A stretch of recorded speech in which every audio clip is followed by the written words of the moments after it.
Hopefully Sean didn't see that. But hey, welcome to another edition of Day After Dynamite. I'm Will Washington, and I am joined by News Dude. It's Sean Ross Sapp. Welcome back to Day After Dynamite, Sean. It's me. I'm here. Are you ready to recklessly speculate today? Because that's all that's gonna happen. No, I'm not. 'Cause I wake up to an absolute duty storm. I'm not going to curse in the first 5 minutes of the show and get demonetized. But, here I am putting out some embargoed WWE news at 7 a.m. And I think, all right, cool. That'll be the big news of the morning. No, you got Okada and Omega teaming up. You got this Bucks thing. And let me just tell you, we're right on the Bucks thing. But so just a little bit on that. Sure.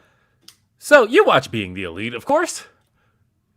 Haven't over the last month, actually, since I got sick. Oh, because I feel like, granted, while your story had a lot more detail, that was something they did kind of casually drop in Being the Elite. It was just like, there's a bit, I think it was like 3 weeks ago, and correct me if I'm wrong, chat, but Christopher Daniels shows up, and like Matt Jackson is like, so I know we're in the middle of like negotiating our contracts right now, and then they like move on to something else. But that was something that they just kind of casually dropped a few weeks ago with Daniels on Being the Elite, I felt like. So when I saw there's a counter to that story, I feel like somebody would have at least pulled that little detail out.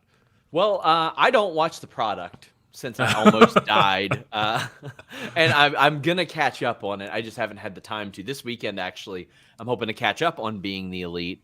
But since I got COVID, I have not watched Being the Elite at all. I've been so behind because the week of COVID, I was supposed to get all those WrestleCade interviews done and edited and transcribed and up. And that just didn't happen. But yeah, I was told that not only are the Young Bucks and I think Dave said that AEW contacted them. I've told that they've been in discussions, and it was from people very, very close as well. But I also had very good sources that swear up and down, like, yeah, they did do a little poke ski to WWE last year as well. But there are so many like conflicting sources on that. On one hand, quite honestly, my most accurate source that maybe I've ever had told me that happened, and then like the person who they likely would have reached out to was like, I don't think it happened. And I assumed, well, if it happened, I figured it'd be through you or through this person or through that person.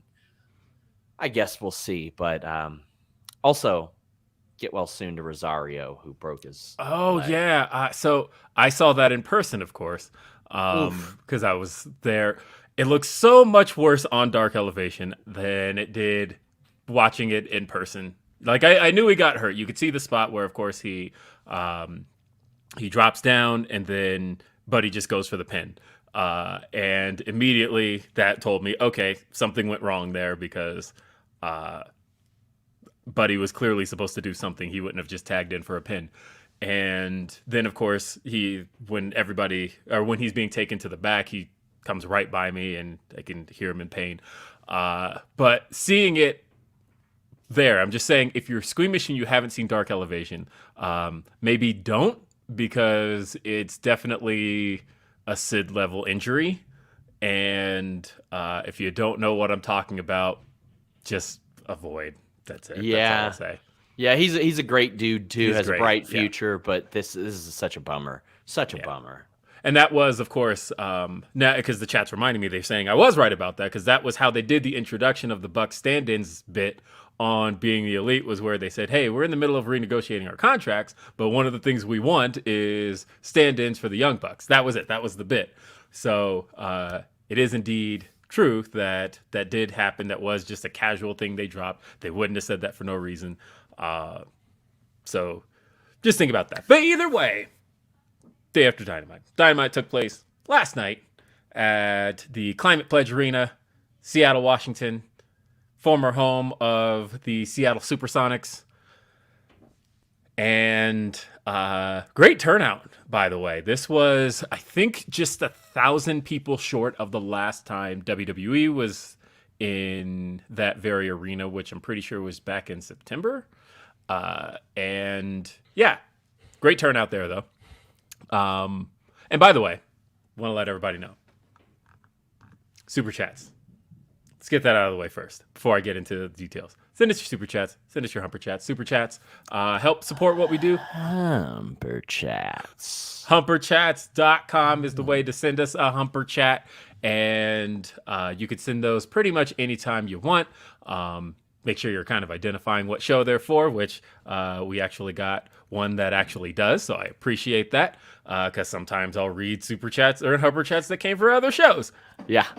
It's so helpful to identify what show you're sending those for because you can send those at any time. But again, youtube.com/Fightful for sending super chats. We got a super chat here from Tim Gordon. Says, was there last night? Crowd was super hot and I lost my voice several times. I think that's the thing that's going to be consistent that's talked about as far as this crowd is concerned is it was super hot pretty much the entire time. White hot. Off the charts. And to be as full as it seemed, at least on camera, and to be that loud too, that just felt special. Van Twinblade says, "OMG, it's Dirt Sheet Boy and Swerve's cousin." I heard you're both of those things based on when I watched Dynamite of late. Look, I don't know what that even means. Am I Swerve's cousin now? Yeah, apparently so. I'm gonna get some face tattoos. Marius says, what about originals versus outsiders? Britt, Jamie, Sheeta versus Saraya, Tony, Mercedes, Mone. Hello from Romania. Thank you. And, that's actually not a terrible idea. If you want to do blood and guts, having Britt, Jamie, Saraya, Mercedes, Mone all involved. You've got Sheeta. I mean, you are going to have all corners of the world interested in this match, especially people who wouldn't usually watch AEW are going to be interested in this match. Yeah. I agree with that. It does seem like for a little while there, that's been kind of a story that's brewing. And the fact that Sheeta was kind of placed on the opposite side of, she'd have a reason to feel on the opposing side of Saraya right now, when Saraya could have gone with the AEW original, somebody who performed at Double or Nothing, a show that I just recently watched, by the way, for the dumbest reason imaginable. It was really because of... I was trying to figure out, because do you remember when Sasha tweeted about... she just tweeted, "I love wrestling," and it was after a match at Double or Nothing had ended. Yes. But I couldn't remember what the match was. And so I pulled up her tweet, then pulled up the original Double or Nothing to match up the times on it. And it was right after SCU versus Strong Hearts ended, which I thought... Oh, yeah. I was like, what a random match. But I mean, in hindsight, it's a random match. At the time, that was the first official AEW match not on a kickoff show. So... it made sense. They got OWE the hell up out of here, didn't they? Yes, like they did. that thing is not existing anymore. Not at all. Long gone. That's why it feels so random. Because at the time, it was something they were even talking up on commentary. They're like, "Hey, you're going to see influence from other promotions, from other countries, and here's an example right here: the talent from OWE, and not here anymore." And then I was like, "Well, I'm here. I'm just going to watch the rest of Double or Nothing," and I just left it on and went on about my day. And the funny thing was, the reason, this is, like I said, dumbest reason imaginable of why I kept watching was because my brain went, I wonder how many entrance themes are still in use today, which, and like I said, the reason I got there is because Sheeta's is, but either way, she would be somebody on the other side. She was at the first Double or Nothing. She is an original, and for the amount of talent that's come in since, she would have a reason to feel slighted by the influx of new talent. It's actually not a bad story at all. The problem is, how do you position those originals as heels when that's also a mentality the fans have as well?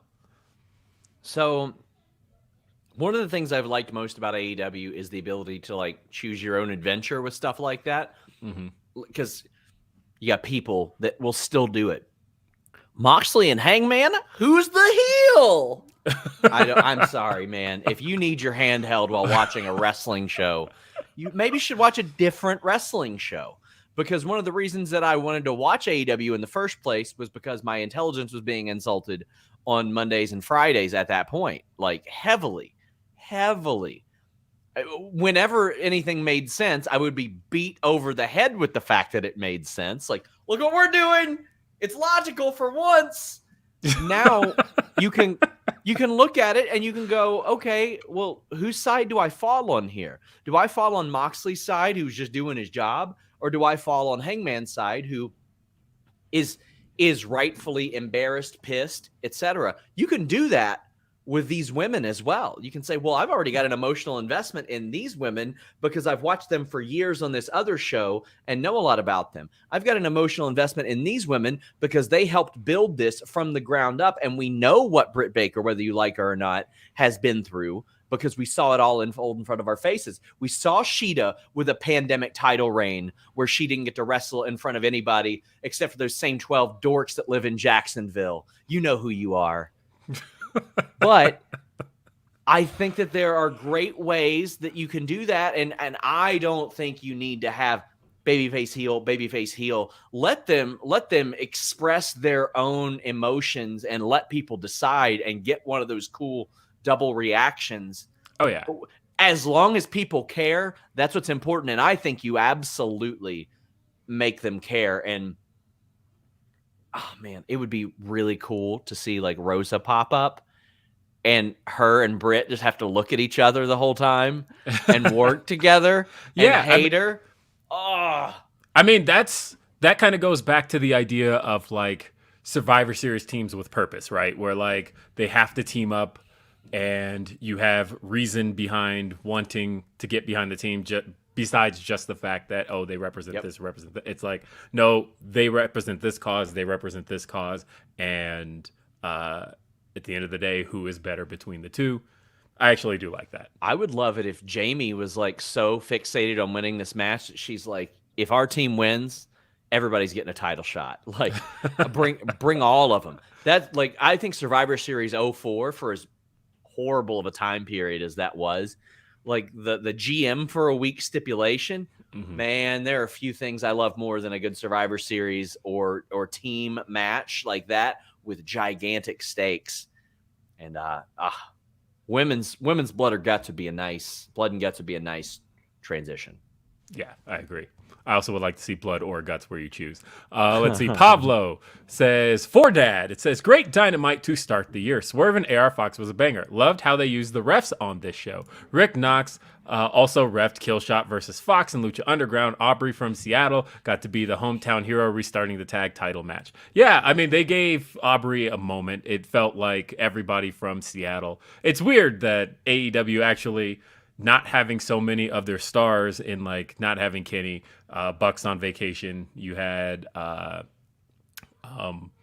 you also had FTR out, and to not have them at this show, but at the same time, doesn't really matter because in Seattle's case, there's enough Seattle talent to really play to this crowd, including a referee famously from Seattle that they were able to get over in that regard. Yeah, I did like that, Rick Knox was the referee for this match. I had seen the very rundown that Sean had also seen. And when I saw Rick Knox was the ref, my first thought before I realized the Lucha Underground connection was, that can't be right. Because you'll never see, I guess, inside baseball, but you'll never see Swerve work a match where Stephon Smith is not the referee. A lot of vets get to pick their refs, and he's actually kind of a vet there.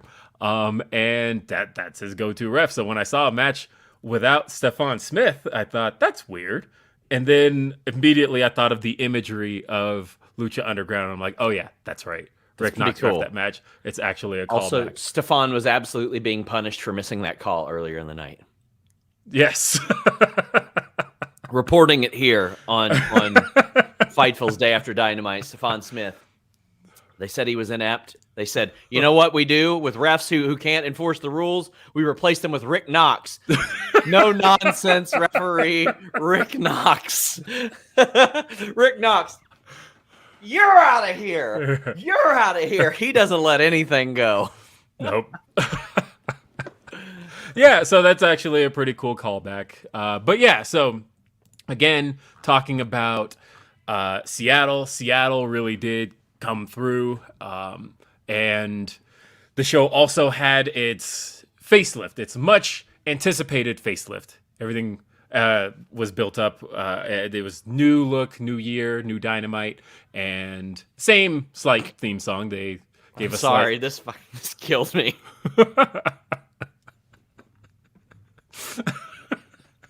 That's not a super chat, but it was too good. That's really good. Too good. I need a team to try to distract him with laser pointers. That's a BTE skit right there. Like he's just chasing it around the ring. I miss him on BTE, by the way. He was always good. And okay, so talking about the presentation, I know a lot of people felt like, wow, it's too WWE. Pretty much they said that the moment the intro dropped, the stage definitely got a massive upgrade. It's a whole lot of screens, very reminiscent of the old SmackDown Live set. I like that it's screens that are separate pieces and had different video elements. Like the big difference I felt like was that it wasn't just one giant video wall. It was multiple screens that still kind of gave it its own identity, but still felt very sleek, very modern. It did feel like a multi-billion-dollar production the moment the show started up. One of the first changes I noticed, by the way, and we'll talk about Michael Mansouri's addition to the show here shortly. But I wonder if this was one of his changes. But did you notice when the show first kicked off, one of the things that WWE does that AEW does differently is they'll open the show with the opening music, and then we'll see pyro, and then do a crowd shot, and then we hear from commentary. Yes. AEW's way of doing that has always been, and not always, but they started doing it probably about, I want to say like May of 2020. But it was, they'll do the intro, and then pyro, but commentary will talk over the pyro, and they just kind of get in. And I know that what that's all about. If I know anything about Tony Khan is all about the seconds on that show. That any second Tony Khan can preserve to have more content on this show, he absolutely will do it. I know that's one of the things that some people hate, that, you know, a celebration will get cut short, things along those lines, and it's because Tony Khan is all about seconds. One of the funny things is when I had pitched the change to Swerve's entrance back in May to cut it down and add the Who's House to it, one of the things I was told and why that was accepted was, oh shit, that cuts 13 seconds off the entrance. Let's do it. And so, because again, 13 seconds off the entrance is 13 seconds added to a match. If Tony Khan can get more match time in, he's going to get as much match time as he can get. And so that's probably one where he probably grimaced and said okay to having Excalibur wait to give the introduction on the show, because I do think it is better to let the pyro sit. It is better to get that establishing shot and then let commentary speak their words. But it felt a little different. It took me a second to even realize that Excalibur wasn't talking until he actually started. And like when I noticed things, I noticed that the hard cam was in a little bit tighter. Like you couldn't see the fans like on that hard cam side, and I kind of like that. Like, no disrespect, I'm sure the back of their heads all look beautiful, but I really dug that. I saw a lot of people say they noticed more camera cuts, and I don't know if that's just because we were paying more attention to it or something and looking for it, but I didn't necessarily notice that. Yeah, it didn't feel like spastic. I think people were thinking that was going to be the case just because there is a new person who came from WWE. Yes. But I don't think people realize the current person, the director of AEW, Tim Walbert, also came from WWE and worked under, what's his name? God, I'm about to say something insulting, but Kevin Dunn. Thank you. I was about to mention teeth, and I'm like, don't do that. Oh no! Oh no! Oh yes, Kevin. But you just did. I didn't say what about them. They could be nice teeth. But anyway, but yeah, Tim Walbert worked under Kevin Dunn for years. Tim Walbert was with WWE since like WrestleMania 9, I believe. Wow. And he Like that's why after Keith Mitchell had the job and Tim Walbert was brought in, like again, somebody with a lot of TV experience in directing. A guy with a lot of teeth came in. But either way, so I think that's just something people were looking for because ultimately the direction that comes with having those crazy camera cuts, with having the zoom ins, all of that stuff, a lot of that has to do more so with, I'd say, the creative direction they want to go in. You know, that a lot of that, as it's been talked about, didn't really come about till The Shield, right? Like, you know, that was a big piece of The Shield coming in, was they wanted the show to look more chaotic, and they got kind of addicted to those shots. Way too much. There was even a spot in the Tony Nese Danielson match where I think they could have used cuts when he had the mounted punches on Danielson, and Danielson didn't really have anywhere to sell to. And that was a big thing when I wrestled. If I was flat on my back, I would tell people, like, well, make sure I have somewhere to sell to, because otherwise, if you're on top of me, I don't have a way to really register that or do anything. So let me roll over. Let me try to avoid it, anything like that. I ain't sitting here telling Tony Nese how to wrestle, but hey, you're supposed to protect your talent with your production. And I think that was, to me, that was the only thing I looked at, and I said that was a miss. But yeah, I love the crowd lighting too. I love it when you can actually see the audience that's there. Crowd lighting, it reminded me a lot of the first episode of Dynamite, where, you know, if you go back and watch that first episode, it's a very different lighting scenario. AEW, pretty much since like 2021, has had this kind of pinkish hue. I can't like quite put my finger on why, but there's always been this kind of like pink purplish hue over the screen, and maybe people in the chat know what I'm talking about, but I didn't feel that this time. It felt like the lighting and the white balance and things just looked crisper and clearer, and it looked like a better production. So one of the things that I actually like that Tony Khan and ROH changed about the former presentation was that instead of a static camera shot on their LED boards and their entrance, which has become customary in Impact as well, you see the crowd. Now, I understand there maybe weren't a lot of people necessarily there for ROH shows, but that was their standard regardless. Like if they would draw a good house at Sam's Town Live, you wouldn't know if 10 people or 1,000 people were there because you would just see those boards. And I remember I asked BJ Whitmer at the time, why do you all do that? And he said, man, I have asked them the same thing, and they say it's because we spent a lot of money on those boards. And he said, you know who else spent a lot of money? The fans that came to see our show. They spent a lot of money too. But like that was a Sinclair thing. And man, the Impact stuff, like that's one thing I just wish that they would do as well. I mean, even if you're doing the old studio setup where you've only got one side, it's a TV show. Let me see that people give a shit and are there. And AEW does good houses, especially the last couple of weeks where they're like up on their feet and everything. Dynamite has always seemed to me like it's more of an interactive experience than a lot of other wrestling shows. So show me that they're there. I love that. Yeah. That was the thing I hated about Supercard of Honor this year, was that I know they wanted to go for the more traditional Ring of Honor look because it was still traditionally booked as Ring of Honor. Tony Khan kind of took it over while that was happening. But at the same time, it was the Curtis Caldwell Center. It's a venue that AEW has run the second most amount of times. Like, he knew that venue. I would have personally moved all of those people to one side and then just filmed that side, honestly.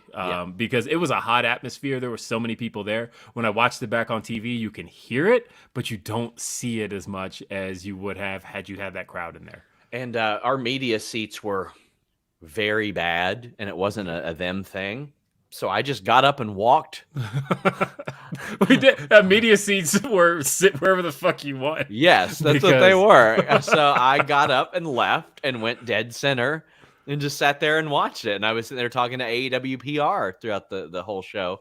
But yeah, it was a very different experience there. And I think they're learning a little bit more of how to scale buildings for that. And I'm excited to see ROH TV. I know they got another Universal date coming up soon, but I don't know when the hell they're filming ROH. It would make a lot of sense to do it there. But that's honestly what I would do. But I feel like, you know what the Universal tapings need? I watch a lot of wrestling content, folks. I do watch Dark, especially when there's matches I want to see. I know it's a thing people make fun of NXT for, but I get why it's done because NXT is in a studio setting and they don't have the live crowd atmosphere. I think the Universal tapings need an audience coordinator. And I think they need kind of that same thing that NXT has, which is somebody standing off to the side going, hey, everybody, stand up and cheer. Come on, clap for your favorites. Let's go. Again, it's a thing people make fun of NXT for, but you have to understand that in that small kind of environment, that's a thing that you kind of need. And I think in that intimate setting, you have enough people there at those Universal tapings that could make some noise.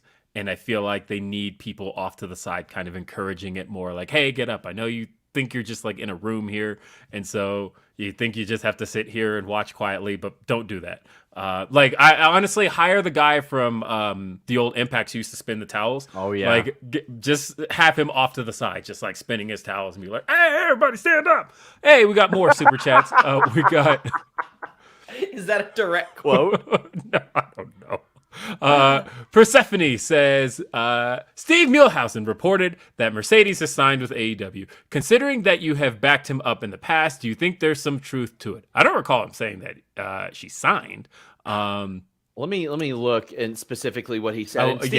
Steve has worked with Fightful in the past. I mean, he did the coverage of the Colt Cabana CM Punk lawsuit, all that stuff for us. But I'm going to specifically see his tweet. He does say, Mercedes, or sources say Mercedes will be Saraya's partner next week in Dynamite against Britt and Jamie Hayter. Couldn't announce or make a major hint due to her still being under contract till WWE till the beginning of 2023.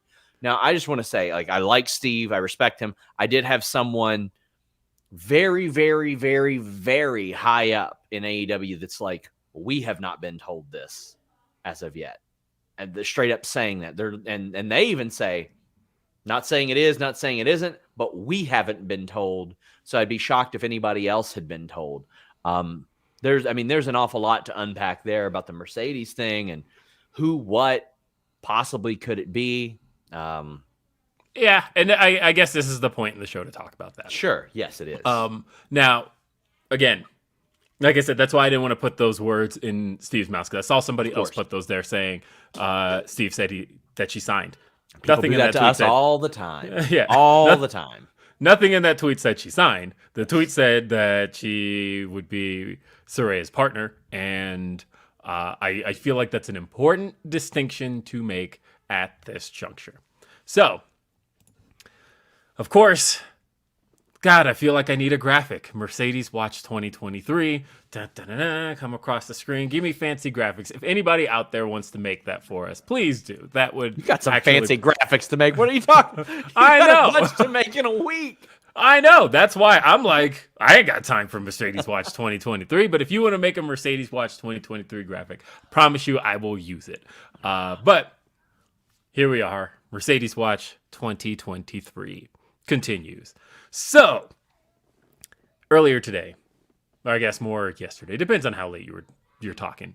But of course, I woke up to it. Woke up to all the tags. Everybody's like, hey, Will, did you see Dave Meltzer said this? And I didn't see, so I was like, let me not respond to that until I actually listen to every single thing Dave said on the matter so that I have a full understanding, a full grasp on what his belief is on it and why his belief is that. And I did. I listened to the entire thing. I think I've said publicly, I do subscribe to The Observer. And I listen to all the radio shows and I read the newsletter every Friday. I'm also a Fightful Select subscriber, but also I work for Fightful, so. But I was beforehand. Sean knows. I got the little sticker in the mail. Yeah. But anyway, so as far as what Dave had to say is concerned, so Dave talked about how he is of the belief that she is not the partner. He talked about why he's of that belief and some of the things he stated. have some validity. He mentioned that well, okay, where should I start, Sean? Which piece of it should I start with that I Better believe you than me is all I can say. Okay. Not trying to get buried on this F4W board. All right. I leave that to me, right? Because that has happened. Absolutely. It's happened to me 100 times. But all right. So he specifically talked about that at this juncture, of course, at the point of needing to sell tickets, why would you not be advertising it? Why would you not leave it as a mystery? He also talked about there's people in WWE of the belief that Sasha Mercedes Mone, as she officially debuted in New Japan this week, that they're of the belief she'll be returning. Now, of course, WWE did finally remove her from the active roster page today. She is now listed under alumni. People were waiting for that to happen. I kind of said that, like, if you look historically as far as how quickly they do that, it's hit or miss. I took a screenshot of Adam Cole on AEW TV while he was on the roster, like at the same time. I have the screens side by side, just as they're not that quick with that if they don't necessarily have the necessity to move that quickly on it. So there's that. Sorry, go ahead, Sean. You look like you were going to say something. No, okay. Absolutely not. I wasn't going to say anything. Oh, your mouth fixed like you were about to say something. No, I've got lockjaw right now. Oh, okay. I do. Well, okay, all right. I wasn't sure if that was just like, I don't know, a Sean-ism. But he also mentioned that he's gotten no word on whether or not it's her, and people close to her have said it's not. She's reportedly told people it's not. And then he also mentioned that he's heard from people in the match that it's not. So, a lot to unpack there. I will say that I'm still at the same point. Sean knows I have a fairly good relationship with AEW. There's a lot I can ask for. There's a lot I can typically ask and get answers on, and get answers pretty quickly. If I were hypothetically, and this is a scenario I gave Sean earlier, but if I were to hypothetically ask AEW, hey, I heard The Rock is coming in. Can you tell me about that? There is any truth to the rumors that The Rock is coming in? I would immediately get what the fuck are you talking about? No, The Rock's not coming in. Don't report that in any way, shape, or form. Don't even address that as a rumor, right? Like that is, they would be very quick to shut that shit down. I can tell you guys also, if there's an interesting approach that I had mentioned on the Fightful Select show I did. It was 1 year to the day of us reporting the CM Punk news. Somebody had asked Tony about that weeks before I reported it. But what they said is, hey, I've heard that CM Punk has signed. Can you dispute that? And Tony goes, WTF? Yeah, I can dispute that, because he hadn't signed. You have to be clever about how you word things sometimes. Oh, yeah. Well, and which I know that you're very conscious of, but a lot of people aren't. Yeah, and so, but that's the thing is, usually if I ask and I get no sold, that is usually the smoke to the fire for me. If I ask about something and it's like I get left on red, and then 3 days later something else comes up, and I do get it answered, and it's like, I know you can see that one message above this one, yes, and you didn't respond to that one. And so that, of course, is something I've been conscious of this entire time. And this entire time, the response has been no selling. And again, if it was something that they wanted to completely kill, that would be very easy to do. So I'm still thinking about that side of it. And I should throw in, like, for all the people that say, wrestlers working this person, working that person, I can tell you from experience, largely they it's not anything like that. I very rarely deal with that. A couple times I have, but usually it's not a thing where they're like, oh, let me just lie to this person. They'll just outright ignore it and then resume the conversation as if that message didn't get sent. Oh yeah, I imagine it like a scenario where you're talking to somebody in person, and they just kind of zone out. Yeah, that's crazy. And then, One of those. and then just like start talking about something else. Yes. And so, of course, there's a couple of hints in last night's show that don't feel like everything has a whole lot of certainty. Of course, the big one is Britt mentioning that she's the boss, wink, and continuing on. Why tease fans with something if you know you're not going to deliver it? I know people. The funny thing is the example people keep going to is, well, what about Christian Cage? They teased Christian Cage as this big signing. He learned from it. Well, two things. One, I think that was a case of Tony misreading the room because Tony, like me, big Christian Cage fan.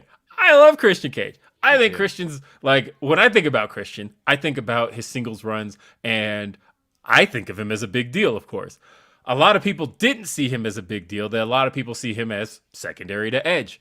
And so I think that was more a case of Tony thought that was a big signing. Tony thought that, look, this guy was just in the fucking Royal Rumble and it was a big moment in the Rumble, just had this hug out moment with Edge. This is a big deal to me that I just got this guy to come over to AEW. He didn't necessarily intentionally oversell that one. I think he thought that that was the right amount of hype for Christian. I think it didn't help that like you had people in the company, not trying to bury anybody, but like people of influence that followed Christian on social media and kind of tipped it off. And a lot of that, I feel like if it were a true surprise and it hadn't leaked, sorry guys, it would have been probably received a little bit better too. But there's such an extreme series of circumstances that are so preventable. And I know that Tony reads this stuff and he is very aware of this stuff, but like they announced this a month ahead of time. More than a month. It's more than a month ahead of time. Yeah. And been 5 weeks. Yeah. FightfulSelect.com reported that Mercedes tied up her deal with New Japan by the last week of November, is what I was told. So it would have been shortly after that this gets announced. We now know that. It was announced for LA, a major market. It was announced with their biggest homegrown women's star, their current champion, and objectively the biggest women's name in their division, all a part of the match. So if you're teasing a mystery partner, it's got to be on par. That's why I've been saying Sasha or AJ, only ways that it could possibly work for me. It ain't going to be AJ. It would be wonderful. I would love that because that would have a whole other set of implications for CM Punk, obviously. Yes. For them to not only wait until after the new year, but to say on a show last week, oh, we're going to try to find out next week, when everybody was buzzing about Sasha Banks because Mercedes Mone, because it was revealed that she would be at the Wrestle Kingdom show. To run Britt Baker saying the boss hours after Mercedes Mone appeared for New Japan. For them to wait until after the new year when Mercedes was contractually available to say that it was Tony instead of saying it weeks and weeks and weeks ago, whenever she popped up and they said, well, she's medically unavailable. So, yeah, I'll say this. My guess is still that I still have the following stance on this. I agree with everything you said there. All of that preventable. I even think about the fact that, hey, youtube.com/Fightful, we had an interview with Tony Khan here. And that very match was asked about. And his answer, of course, talked about alluding to the idea that wouldn't exactly behoove him to reveal anything about that before January. So, my thinking, and I'm not saying anything's changed. Don't quote me that anything has changed because I'm not saying that. What I am saying, though, is that when this match was made, I am at least of the belief that somebody was of the belief that it would be Sasha in this match. Not saying that's changed. I don't believe that's changed. I still believe that the way it was announced as Tony and having Shida very visibly upset about that. Again, this is pro wrestling. This is one of the most on-the-nose things I've ever seen in my life. This doesn't like settle in any way. Shida literally tweets seconds after this, because it was a pre-tape, seconds after it happened, WTF. And then to make sure that was hammered in, she tweets about it again. They're very much on the nose, showing Shida is upset about this decision of not being chosen to be Saraya's partner. Not even not chosen. Saraya didn't know her name. Saraya said, "And you." She didn't even call her Hikaru or Shida or anything. Ma'am, nothing. You. Yeah. So again, there's a lot of on the nose storytelling happening. Renee here. and Shida looked at the camera like we thought it was Mercedes. Right. That's how they looked at it. Like Shida wasn't even expecting it to be there. She was there for moral support. There for moral support and got disrespected along the way. Unreal. Yeah, I feel like even Saraya's tweet about the whole thing where she said, is anybody 100% certain? And knowing that there's certain people around who have been talking about percentages. Again, a lot of people are leaning into it. And so knowing that, I don't think anybody is still knowingly playing into something they don't think is going to happen. That feels irresponsible to me. Let me share the Shida tweet from earlier.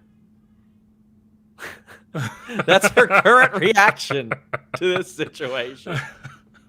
So again, feels very on the nose. It feels very like we want you to feel the way Shida's feeling about this. We want you to be like, huh, that's a head scratcher.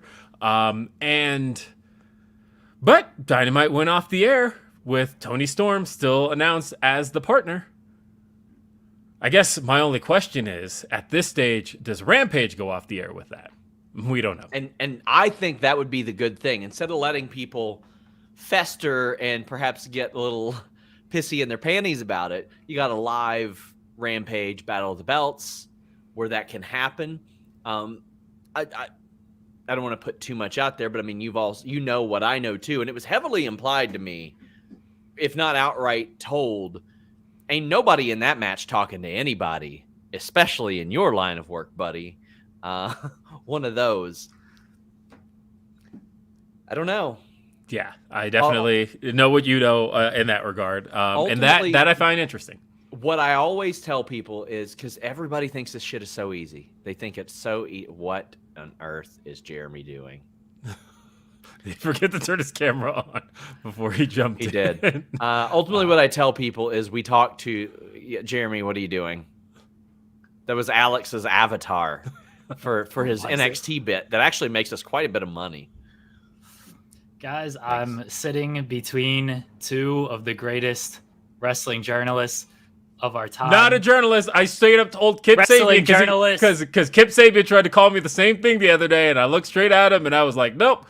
Look, journalists have this thing called accountability, and I don't have none of that shit. I goddamn near think that quotation marks are in my name now. Like, I'm so sick of this shit. I sell wiener pills on the air. I'm not reporting about the war. Come on. Can I do my bit? Go ahead. Please. I'm sitting next between the two greatest wrestling journalists of our time, and Will Washington. How are you? I'm great. I'm How putting are my you? dip now. I'm eating apples. They're good. Ground ball grape. That's the Big League Chew is good shit right there. I had a banana like right before the show, so I guess there's a peel here. There you go. There you Listen, go. if anybody's following you, throw that shit out the window. You're good to go. Just send them skidding off. Yeah, it'd be great. How you doing, Jeremy? I'm very tired. Sean Ross Sapp has me waking up at 1 a.m. to cover Wrestle Kingdom, and then 4 a.m. to cover New Year Dash because I'm not a fake New Japan fan like all these people. I'm so excited for Wrestle Kingdom. Oh, Mercedes is going to be there. Oh, Kenny Omega and Will Ospreay. Can't wait. Great and match. then where are you on New Year Dash? Huh? Where are you And at? it told you, I was up. Because you're fake fans. It advertises to you. It said literally, "Hey, 24 hours from now, come back for New Year's Dash." As soon as it ended. No, Fake you know what though? fans not showing up. I have to say, by the way, I'm just gonna put this out there. If you're mad about it, I don't give a shit. So, I hear from a lot of people, man, wouldn't it be great if one day WWE had a working relationship with New Japan? Hey, you know, wouldn't you want to see more WWE guys work New Japan, more New Japan guys work WWE? No. And let me tell you why. So, I watched Wrestle Kingdom, watched the entire thing live, watched a lot of New Japan. And a lot of people were watching for the first time. You saw the crew watching for the first time. It's very clear that that product is not for them. There's so many questions that they had that wouldn't be answered, or wouldn't even be asked by anybody not accustomed to a certain way pro wrestling is delivered. And the fact that all of it was throwing them off. Crowd reactions, camera angles, just little things along those lines. Oh, who is this person? Why don't they do video packages before their matches? All of this kind of stuff. Why is it just match? And I thought, you know what? No, I don't want to see WWE have a working relationship with New Japan simply because I don't want to have to watch people ask these stupid fucking questions every single time. It's just a different presentation of pro wrestling. It's a different style of pro wrestling. And if you're not willing to see it as that, then it's not for you. And that's okay. Like, it doesn't have to be like a gatekeeping kind of thing. It's okay in a sense of accepting something that's more your taste and either adapting your taste to this or don't watch it. But I feel like trying to merge the two would be a disaster in terms of fan understanding. Well, why are you trying to get yourself in trouble with the board and now the crew? Like, what? Why did you wake up on 2023 and just decide, you know what? You know what I'm going to do? I'm just going to try to burn everything down at once. Look, I love the crew because the thing is, I love Sasha, but I also have spent a lot of time watching different wrestling products over the years. So, like, I can switch my brain to, okay, this is how this product is going to be presented to me. This is how this product is going to be presented to me. I'm not going to hold that other product to how this one is supposed to be. But I don't feel like everybody does that. And I think that it would be a mistake to, like, I don't know, thinking about presenting Roman Reigns in New Japan, but in a more New Japan style. I would love that. Are you kidding me? That sounds kind of great, actually. But could you imagine how certain fans would see that and the questions they would ask and what they wouldn't get out of it? They'd be very mad about it. And well, it'd be hilarious. especially if it's a show that's not necessarily working toward the cameras, right? Like, it's not like the wrestlers are working for the camera. They're not kind of hamming up for the audience. It's more just a presentation in the ring, and it's all just being... I don't feel like they would get it. That's me personally. Hey, I do want to answer Joel Wood here. Joel, what's the percentage? Wood says, well, with Sean being on the show, I feel it's only right that I should ask, what's the percentage of a big name leaving AEW for WWE and vice versa this year, excluding maybe Sasha? I think the likelihood of it happening in AEW is significantly higher than it was a year ago, and in WWE it's significantly lower than it was a year ago because of that regime change. Now WWE can sit there and say, well, first off, you don't got to deal with a guy who's going to forget what match he booked you in last week and books it again, but you're going to have competent booking around you, and you're going to make a ton of money. Downside is that schedule, though, and the freedom, and a lot of the restrictions that come with being a WWE performer versus an AEW performer, because there are a whole lot of people that I know that like just going to work, not even every Wednesday, maybe 3 Wednesdays a month for a lot of them. Oh, yeah. Some guys love hey, I got to pre-tape my thing for this week, and I'm at home because I didn't have a match. And they almost never have to worry about, oh, can I make this indie booking? Well, yeah, because I work Wednesdays and some Fridays. And then the pay-per-view date, WWE, you're not going to take those dates anyway. Your signings are limited. There's a lot. The element of freedom plays a big role in this still, even though WWE has went lax on a lot more things. So percentage, I would say big name leaving AEW 50-50. I'd say big name leaving WWE. I'm going to say 25 to 30 right now, because 2024 is going to be the year a lot of those deals come up anyway. Yeah. Now, there's a name that keeps getting tossed around social media, and I will tell you from my belief, just watching the way things are playing out, I see a lot of people bringing up Kenny's name, because Kenny's contract, it was pretty public that he signed a deal and didn't have an option in his contract. But I know that there's speculation. I know David speculated over the fact that there's probably some additional time on that deal because of his injury. I don't know that for sure. But I will say this. I don't think that motherfucker's going to WWE in any way. As a matter of fact, I'm looking at the smile on his face from the last 2 New Japan matches he's had. And if anything, if there's any bug I see him getting, it's going back there more than anything else. I guess now is a fair time to plug a Fightful Select report that I have later on. And I told Jeremy about it this morning, and I'll tell you about it in the private chat, Will. But I do have news coming to FightfulSelect.com, the best $5 in the business, on a New Japan Pro Wrestling name that WWE is interested in, and it's not who everybody thinks it is. So. Huh.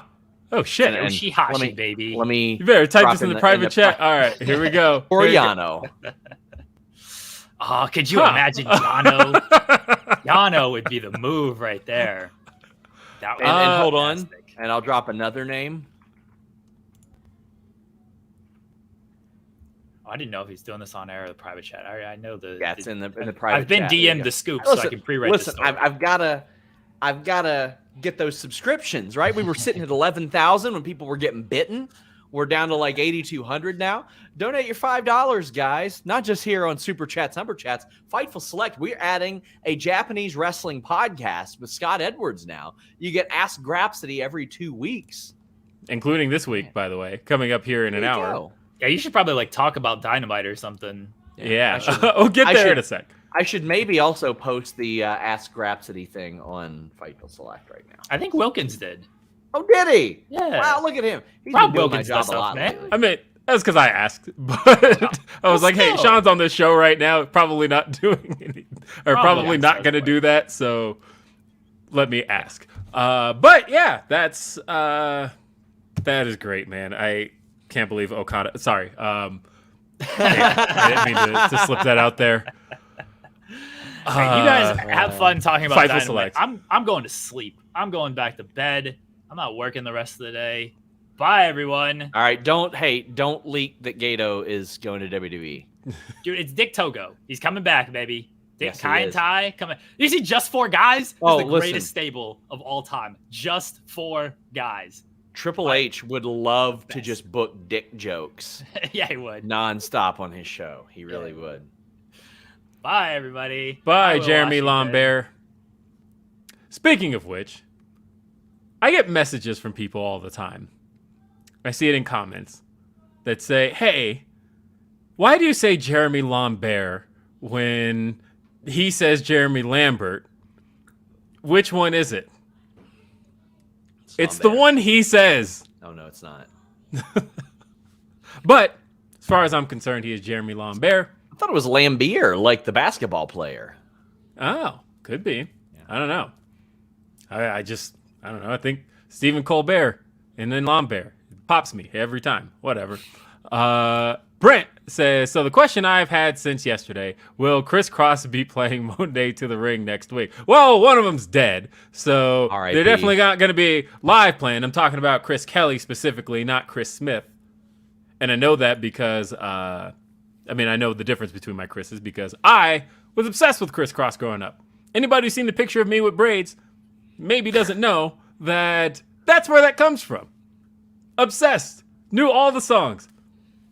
All the songs. All of them. I remember I missed the bus. Word for word. I used to.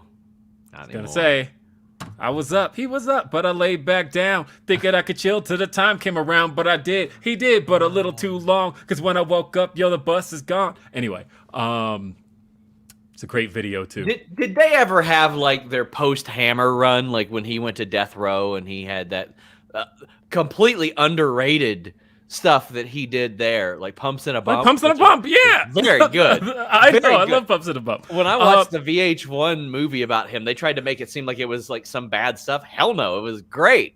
So Crisscross, have that run?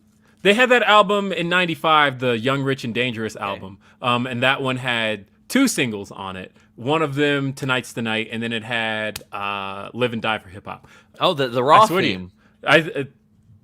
So Live and Die for Hip Hop is one of, it took me a second because I'm like, what Raw theme? Oh yeah, the Tonight is the Night. But yeah, so Live and Die for Hip Hop, swear to you, one of my favorite songs of all time. Crisscross featuring the Brat, Jermaine Dupri, Aaliyah, and that one guy who I don't even know who he was, but he has that verse that comes after Chris Smith's. Excellent song. I thought growing up Crisscross, I was like, I'm ready for this. Look at them. They got facial hair. This is going to be cool. And they didn't do nothing after that. They had their little reunion in 2013, and then Chris Kelly died. And like, true story, when I first got into making music, they were the first people I reached out to when I was like, no, if I can get a song with like a major feature, I want it to be Crisscross. And That's cool. I sought out Chris Smith's email. I had like a brief exchange with him. And then he's like, yeah, you're going to have to go through these people because we're still technically signed to this label. And I never got the ball rolling on that. And of course, Chris Kelly died. But I would have loved to have done a song, even if it was years later, with Crisscross. Justice says, could Rosa come back in time to cut a You People promo and join Brit? Well, I mean, in time for what? I mean, they don't need the partner. But yeah, I think that she could, but man, they really don't like each other. And for a long time, I had people say, oh, why didn't you report that they didn't like each other? Because they still work together. They weren't cutting promos saying, oh, I'm not going to work with you and eating muffins and then throwing chairs at one another. They just didn't like each other, but continued to work with one another because they knew what the money was. Mm-hmm.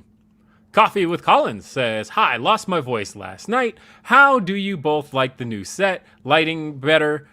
It was loud AF. Felt more cramped than a WWE show crowd-wise.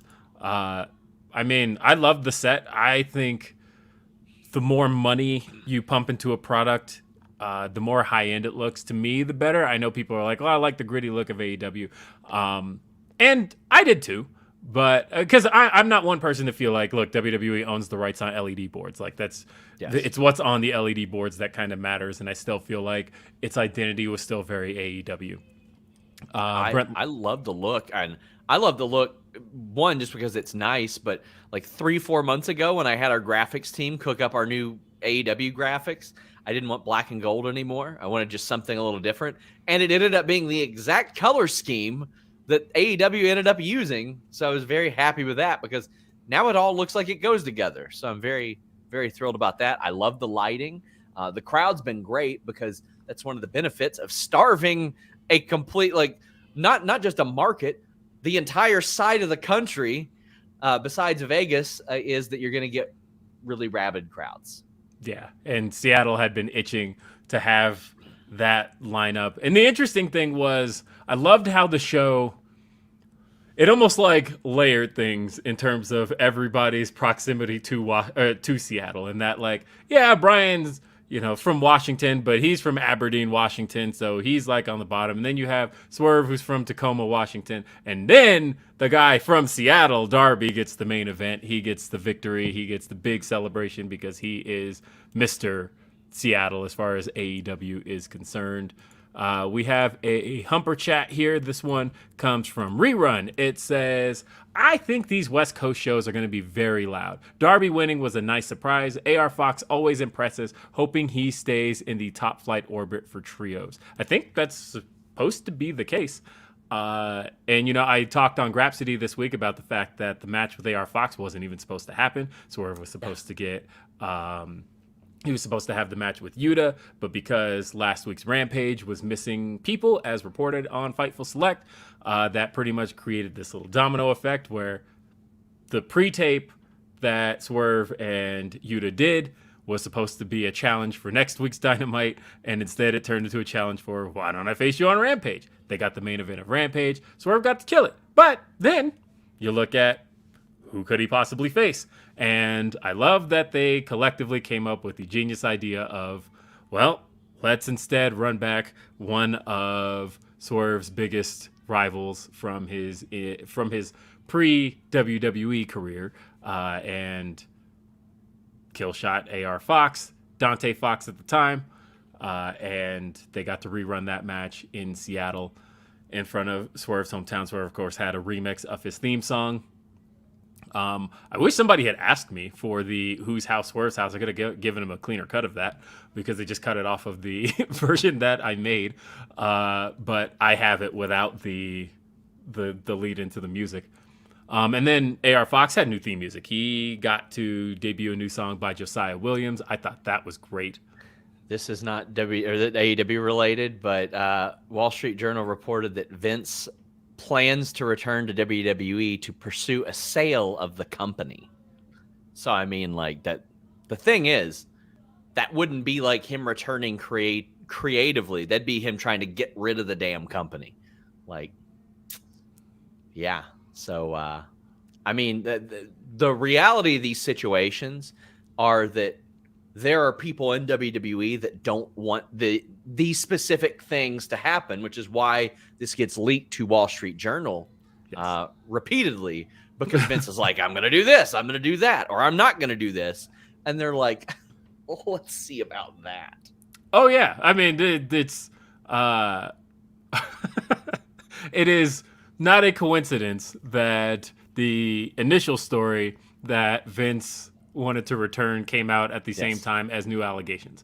That those definitely went hand in hand. Who Vince returning? So yeah, it doesn't say creatively, but at the same time, I can't see him letting. That's why I'm still at like 50-50 on whether or not he does return in that capacity. Because I'll tell you, I can't see him letting this WrestleMania out of his own hands. That, like, it's a thing he knows more than anything else. Let's see. We have another super chat. This one is from Brent Lockman. It says, so Warner can't actually keep a show called Dana White's Power Slap now, right? So 3-hour Dynamite, perhaps. I mean, that'd require a new TV deal. That's part of not happen. That part's not happening, as far as that's concerned. But I did kind of get a little heads up on Dynamite overruns. That was something I had asked about because 2 weeks ago, Dynamite had an overrun of a minute. And so I decided to inquire about what constitutes an overrun. What exactly determines whether or not they get one. And it is simply a case of them making the phone call as a, hey, we're running long today, and whether or not TBS can accommodate. And TBS's accommodations are all based on what programming they have in the lineup that would be affected by a 60-second overrun. Because typically if you have rerun type content, just syndicated content, what you can do is adjust the playback speed on those until it's all caught up to a minute. And people have noticed that when like American Dad will start up, but they're like, isn't the theme song a little fast? Yeah, that's actually a catch-up method that is used in television to keep the shows running the way they're supposed to. But otherwise, if TBS has something like live that cannot be affected, no, they don't get it overrun. But for the most part, they're fairly accommodating if necessary. But I guess that's one of those things they try not to ask too much about, or tried not to ask too much for. But in the case of 2 weeks ago, the show did run 60 seconds long because they needed 60 extra seconds for that ending. And they weren't quite there yet. But a call to TBS will do it. That's fascinating to me because, I mean, like WWE hasn't had overruns for a long time. And on SmackDown, like they got to get out a couple minutes early for local news. Like they're out by like 9:57, 9:58. Uh-huh. It's pretty wild because I remember WWE, USA was like, whatever you all want, guys. Whatever. Yes. We ain't paying you any extra for it, so there you go. Yep, and it is a case of just like the TBS control room. They got to make the phone call that's like, hey, we need some extra time. Can we get 60 extra seconds? And TBS, because TBS is going to cut them off no matter what. If they're not ready at that mark, they're gone. And so it is get out to the TBS control room. They have to know exactly what time they're off. And usually they'll accommodate as long as there's no live content that would be affected by it. So that was a cool thing. I just decided to ask because I'm like, it's so random when AEW does have an overrun. There doesn't seem to be any consistency to it. So what's the deal? And that's the deal. EVP of Talent Relations and Head of Creative says, I'd like AEW to have Rick Ross be a commissioner. Sure. Why not? I would like for him to just come out and announce random matches. That would be funny. Yeah. Man Meet Rana. Didn't really send much of anything. And Van Twinblade says, Joe to GCW to nuke Nick Wayne, book it, Tony/Brett.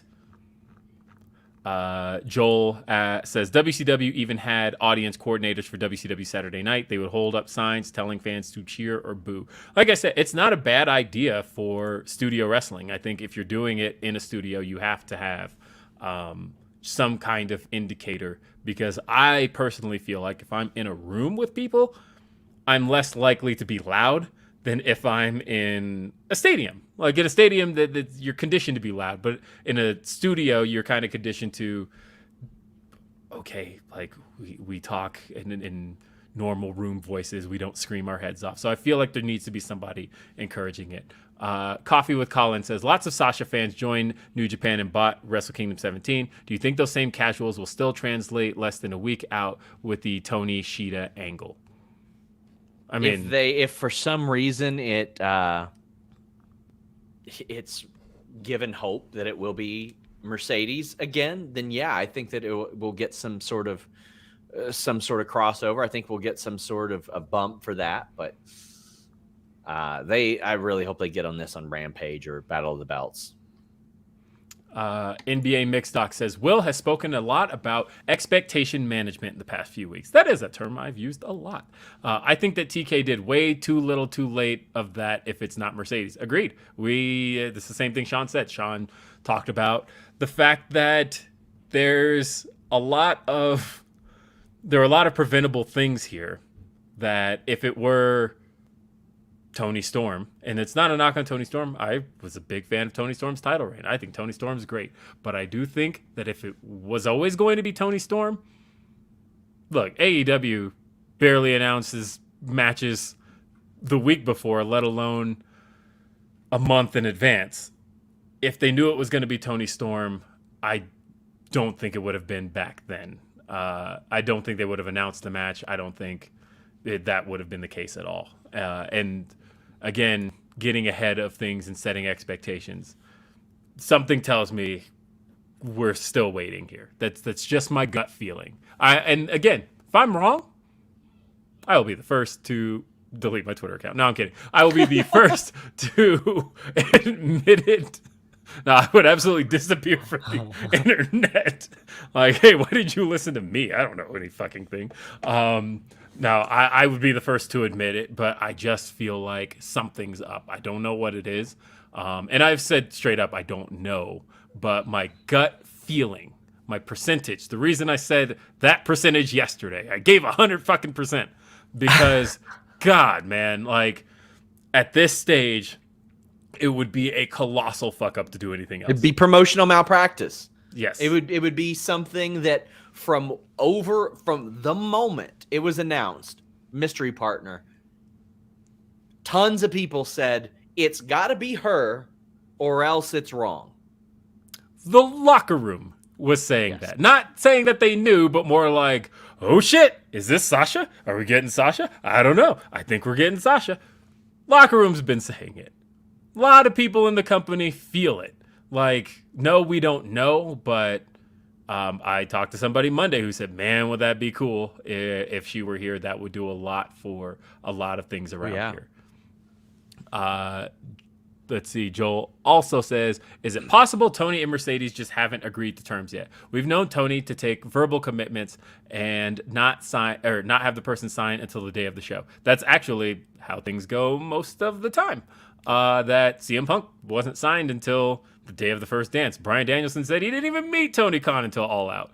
And so that is actually how things go most times. Willow Nightingale was signed to her full-time deal, as she revealed on Grapsody, the day that it was announced. Like and you and I had personally worked a lot to be like, is it happening? Is she signed? Like because she had the merch out and all that. And I had found out she was under a deal, but not the deal until that day. And then I was like, what, today? And I even held off because I was like, there's no way it was just today. Yeah. And it was. Yeah, and that's what she said. And the thing is, it could very well be that that's the case. It could very well be that maybe there was a verbal agreement in December and they can't come to terms. And so it's like, oh shit, now it's Tony Storm. Not saying that's the case. I don't think that's the case, but I could see that being a possibility too. But I am saying that my gut feeling is this match was not booked without at least thinking it was at the time. It couldn't have been. Again, promotional malpractice, as Sean said. That is suicide for a brand, thinking that knowing what people are expecting and not managing those expectations.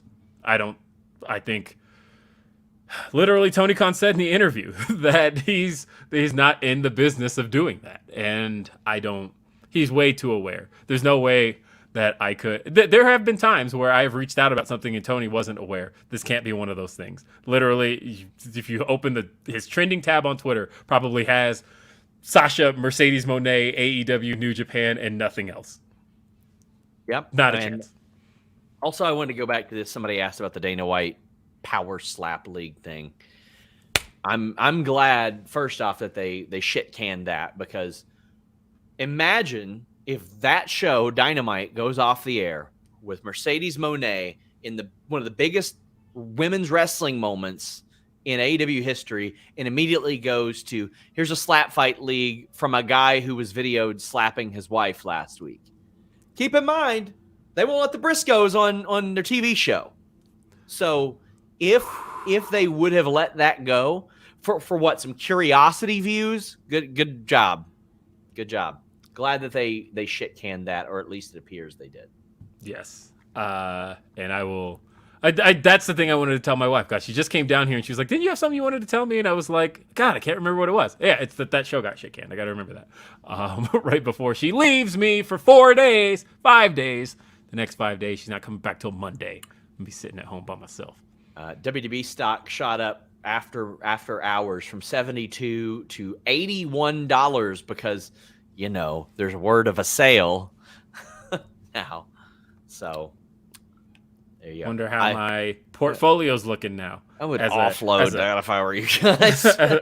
Because once people get smartened up, I would imagine that's going to go down significantly. Yeah.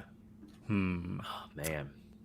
I might be busy tomorrow morning. We'll just say that. But either way, Miss CJ Lilly says, "Hi, SRS, off topic, but first chance to ask this. Is there any real heat between Alexa Bliss and Bianca over Bianca getting stitches for that little scratch from Monday, or is this Twitter feud a work?"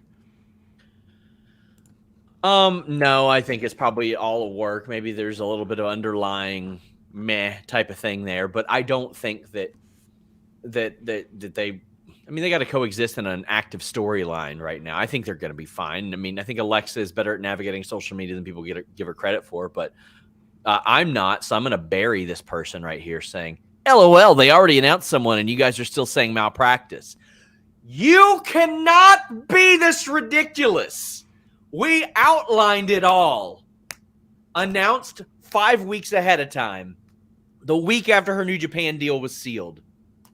They kept pushing it after news of her going to New Japan was out there. They said, we're going to find out this week. Oh, 3 days after she was able to actually work, Britt goes, I'm the boss. Come on. You cannot be. These are the people that go, Who's the heel? Right here. Come on. All due respect. Who's the baby face? I don't know. Mike Priestley says, worth wondering if Mercedes joins Britt's side. I mean, hey, she is working heel New Japan. I mean, I'll say this, though. Because I've also seen people ask the question, like, what if she's still the partner? Why would she work AEW as her first match, having dropped into New Japan first? And my immediate thought was one Jon Moxley, who did the opposite of that, right? Jon Moxley made his big debut, Double or Nothing, 2019. But his first match was Juice Robinson in New Japan. Mm-hmm. So there are people who work both, who have had moments in both. Having first moment here, but first match here. It's done. It's been done. And I don't know. Brent Lockman says, I am here for the oncoming Sheeta Storm. Juan I can't wait to says, see her as a heel, legitimately. hey, Will and Sean and Jeremy, do you think that Mercedes Mone will have the All Elite graphic, or is she on a per appearance contract? Go ahead. You give what you think. I think she'd be on a per appearance contract, but I think she'd still get it. Jake Atlas got one, and he wasn't signed full time. I think I could see either one. I don't know. That part I don't know. The part that I'm certain of is that this match was booked with her in mind. No question. I can't see any other way to have possibly, unless I've completely lost any faith in anybody putting these matches together, anybody booking this. That's all I'll say. Yes. And the Pro Wrestling Podcast. Hey, I do one of those. A few of those, actually. Will, about Mario Kart, the highway after this. I'm ready for it. Ready for it. That's all I did, by the way. I bought all the new Mario Kart tracks. I think there's like 24 of them. Bought all of those for Christmas for my kids. I've probably played them more than they have. Mr. CJ Lilly says, if it is Mercedes, who says it's boss time? If they do, and here's a swerve, could it be Mandy? Nah, this was booked before Mandy was released. That would contextually, I guess, kind of make sense with the ties between Mandy and Saraya. I don't think it is. Also, does Omega's eye affect the last trios match next week? No, he just worked a match yesterday. Yeah, I think he'll be fine for that. But I heard that came from the cheeky Nando's kick.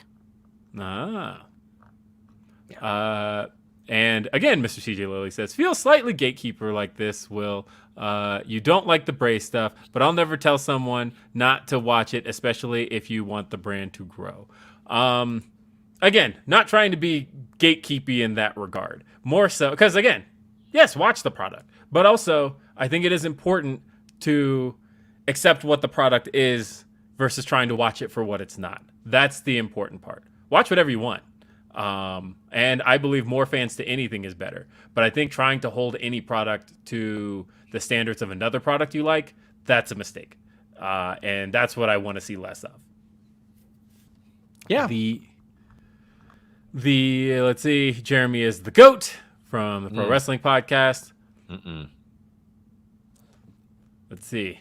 Kanemaru at the Royal Rumble. Let's fucking go. That ain't happening. Do you think we see any Forbidden Door people at the Rumble, Sean Ross Sapp? I think it's possible. Rocky Romero told me as of last week that he didn't know of them asking for anything in return for letting Carl Anderson work Wrestle Kingdom, but he said, you know, if they did, we would have to at least look at it and explore it.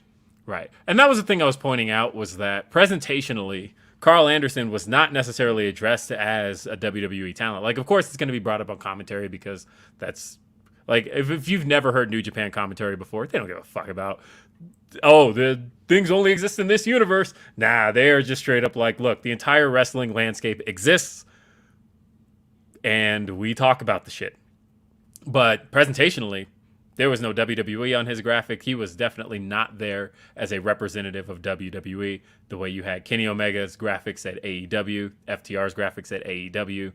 That was not the case with Carl Anderson. Yep. Yeah. Yeah. I don't know. I'm still processing this Vince bullshit right now, honestly. Sean remember how we just talked about, you're having the conversation, but they're just kind of like zoned out. That was me. Yeah, that was me. That's Sean. Ryan says, if Mercedes signs with AEW, would it be a full-time deal? Oh, you just answered that. And I don't know. I honestly have no idea. And want to make sure I get through all of these. As far as Dynamite's concerned, obviously we're going to kind of just speed through the things that happened on the show, because really quick, we had opening match, saw Chris Jericho versus Ricky Starks. Phenomenal in the sense that the crowd was into this every second. I was slightly annoyed at the crowd chanting for Aubrey Edwards, mainly because it's I don't ever like people taking away from the match itself. It was my least favorite thing in 2014, where crowds would chant for JBL, mainly because one, JBL was shit at commentary, but two, there's a match happening in front of you. Like, chant for the match. But then I was like, that's our hometown, as long as this doesn't go on too long. And then they were way into the match itself. Chris Jericho did a good job getting the heat back on himself by shoving Aubrey. I thought that was great stuff. Ricky Starks got an ultra clean win after it looked like he wasn't going to. They really baited us with Ricky getting knocked out during the Walls of Jericho spot by Matt Menard. And for a moment there, I thought, okay, maybe we do the rematch for Revolution. Nope, Ricky Starks just won. And then he won with the spear, clean as a sheet. After the match was over, then we saw the Jericho Appreciation Society dump Ricky Starks out. And Action Andretti tried to make the save. Wasn't able to. Feud looks like it's going to continue with some type of stip. Then we had the tag titles on the line, and we saw the Acclaimed almost lose the tag titles. I loved the swerve. I thought it was really good because they are smart enough to realize the criticism that nobody wants to watch Jay Lethal and Jeff Jarrett anymore, much less with the tag titles around them. But they're still very good performers. Yes. Despite that. So I thought that was a fantastic swerve. I'm not going to lie. I had the think piece ready. I was nice. I love it. Then it worked. I know. Just the image of them with the titles. And after everything Jarrett had said on his podcast about giving a receipt to Max Caster this week and all of that, and I thought, Andy won. Man, I'm mad about this. And then when Aubrey came in, my brain went, oh, Seattle moment. Yes. This is her chance to be a hero in Seattle. This is actually kind of cool.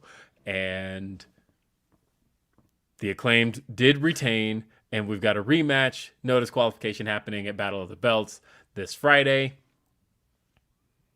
We also saw Bryan Danielson make short work of Tony Nese. I told you guys last week.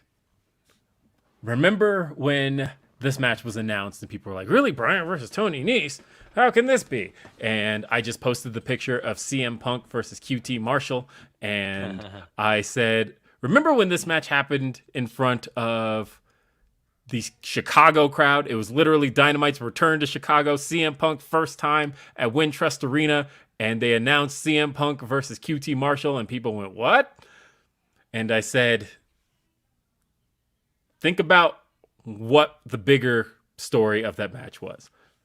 The match didn't matter. It was more about this epic promo between CM Punk and MJF. And guess what we got here? MJF, Bryan Danielson have a really, really long showdown that got a whole lot of heat. Apparently, if you were in that Seattle arena, in Climate Pledge Arena, you fucked MJF's mom. That's just the way that it plays out, I guess. The way that it played. That was a little lame for me, honestly. I was like, I know. I was like, oh, what is this? What is happening here, Bryan? Yeah. And then he brought it back around, and we got the announcement of possibly an Iron Man match for Revolution. Holy shit. Here I was thinking, AEW pay-per-view on the West Coast? Man, we're getting out early. Yeah, maybe not. Maybe not. Maybe not. Maybe 4 a.m. How about that? Yeah. Either way, I'm looking forward to that, though. Are you kidding me? I think this is a chance for MJF to really get the shine in there with Bryan Danielson for an hour. Are you kidding me? Yes. That sounds amazing. AEW has not had an hour-long Iron Man match yet, so this also gets to be a first time for that. I think that's actually a really cool thing for both guys. That seems like right up Bryan's alley. That seems like exactly what he's wanted to do in AEW. He's already wrestled an hour. To do an Iron Man match at that is going to be great. And for MJF, again, this just sounds like the kind of thing he'll get to prove himself with. So that was really cool. Swerve took on AR Fox. Oh, go ahead, Sean. I'm just waiting for the news that Tony Khan buys WWE. That's all. Oh. Let's see. I mean, Man with Beard says Vince is selling WWE, then buying NWA from Bill S. Pumpkins. I have asked WWE in official capacity if this does affect creative at all, because there is nothing in that or a press release that just dropped, because they got to notify their shareholders that Vince is doing this. If it affects creative, there is no mention of creative that I've seen so far, but fingers fucking crossed there. But we'll see. Yes. And yes, we talked about Swerve and AR Fox. I thought they killed it out there. Obviously generated a "This is awesome" chant. And Swerve got to have his moment in front of the in front of the Seattle crowd. He's from Tacoma. And that was a cool moment for him. Ass Boys did their FTRIP. That was clever. I tweeted yesterday that FTR's next entrance will be their first entrance since early October of 2021, where they do not have any gold.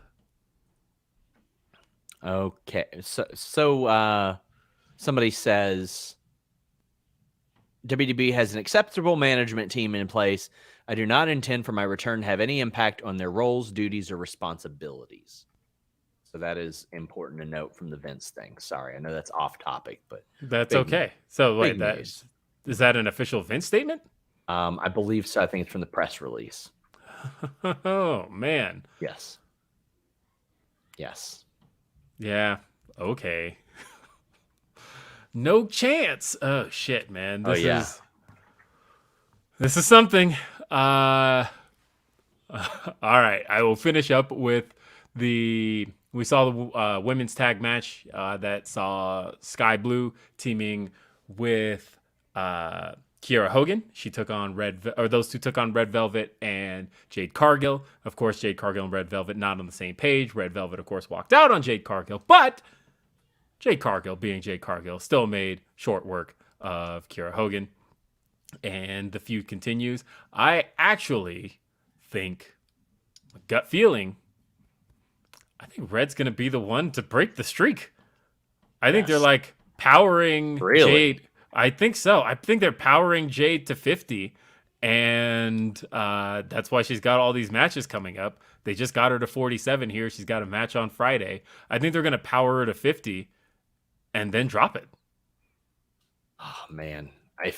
That's another one. Like, if we don't get like a Sasha, Mercedes, Jade match, which could be not for the title as well, but if it's I look at this as like Walter dropping the UK title, Roman dropping the world title. You don't do it until you know who it is and you've got a solid plan for them. None of that. They win it and then they have a celebration the next week and they're not on the show for 4 weeks. You know what I mean? Don't do that. Which we'll talk about another thing, because now we talk about the main event. Main event had a lot of people talking, which is Darby Allin versus Samoa Joe.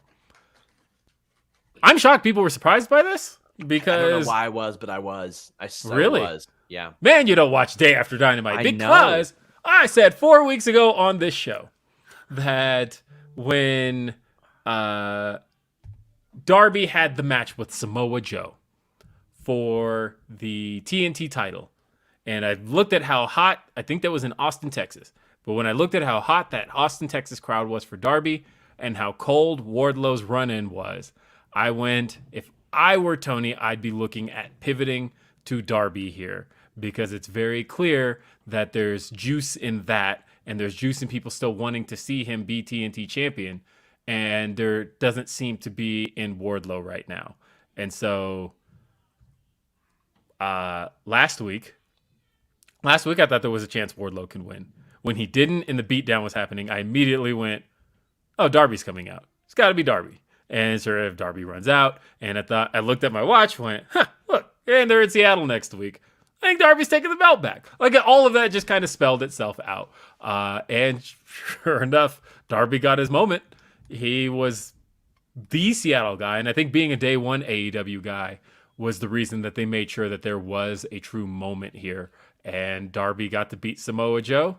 Wasn't exactly ultra clean. They had the exposed turnbuckle used against Samoa Joe that allowed Darby to get the win. I'm okay with this. I thought Darby was my favorite TNT champion, to be honest. It all happened during the pandemic, and I hated that he never really got a run in front of the fans, that as far as he was concerned, all those great title defenses he had, Scorpio Sky, he had Jungle Boy. There were some great matches that took place in that run, and none of it got to take place in front of the fans. So to me, I thought if anybody should have gotten a chance at a redo, to me, it was Darby Allin. And he beat Joe. Yeah,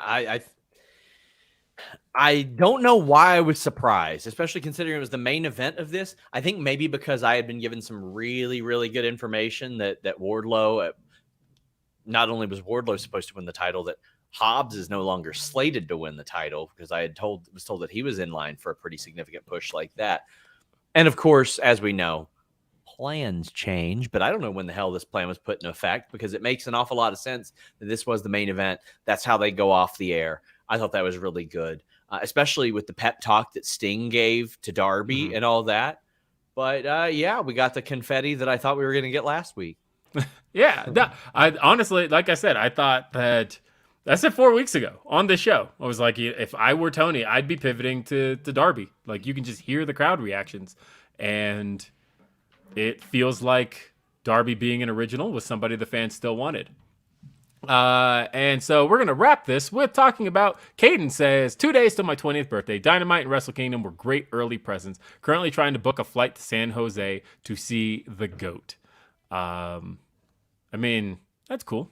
I wouldn't necessarily fly anywhere to see a goat, but if you into farm animals like that, please go right ahead.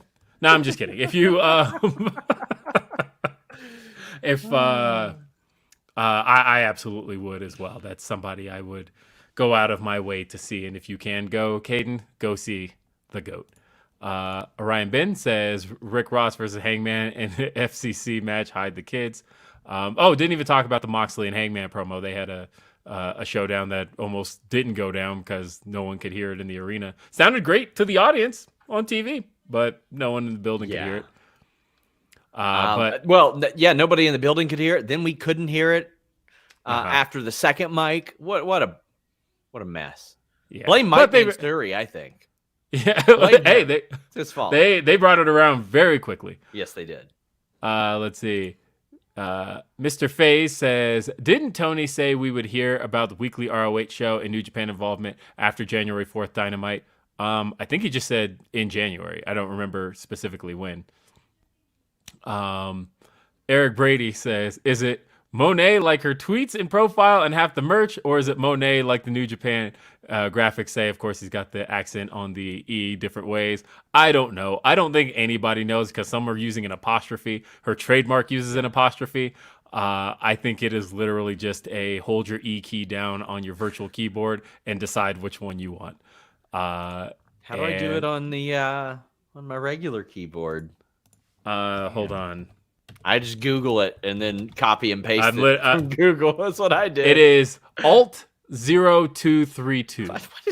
Come on. Hold on. Alt 0232. That worked. Yeah. So why do we got to do this? My God. Ricardo says, between Wrestle Kingdom and AEW last night, we the fans won. Agreed. Redmond says, did TK decide to change how Mercedes debuts because everyone predicted it? The Wrestle Kingdom debut went exactly as predicted, taking away some surprise factor. I don't know. I think, to me, the Shida and Tony plans had to have at least been in place at the end of Dynamite 2 weeks ago when Shida and Tony made the save. Or when Tony and Saraya made the save on Shida at the end.